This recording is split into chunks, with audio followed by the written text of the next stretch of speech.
Music recording studio Saharsa. जियत रहियो तोरे रहियो मरत गे, तू रही खाली दिल से खेलत गे, तू रही खाली दिल से खेलत गे। सुखैया नैख के नो तू भेले ते कोना कठोर, सुखैया नैख के नो तू भेले ते कोना कठोर। सुखैया नैख के नो तू भेले ते कोना कठोर, सुखैया नैख के नो तू भेले ते कोना कठोर, तू भेले ते कोना कठोर, तू भेले ते कोना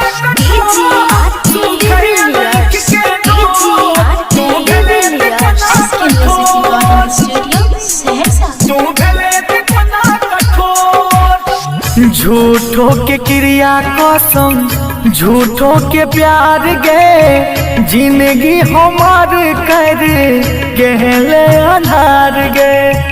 कहले जे तोहर की नहीं करलियो, अपना दुख कट के तोरा सब कुछ दिलियो, तैयो न भेलो तोरा कनियो शरम गे।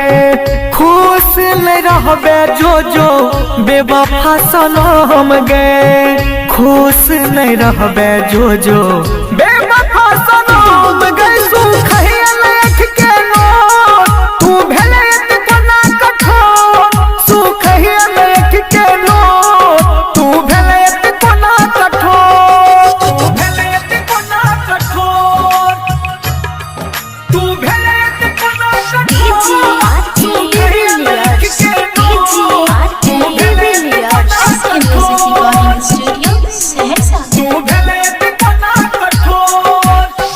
जाइए के रहते पहले कहती है, प्यार में गरीब के दिल नहीं दुखती है। हीर रांझा के नहीं कहानी सुनती है, खुलल खुलल अखिया में सपना नहीं देखती है। जो बेवफा अब एने नहीं ताक गे, अब नहीं राहुल सलीम से है तो मुलाकात गे, अब नहीं राहुल सलीम से है तो मुलाकात गे। सुखैया नैख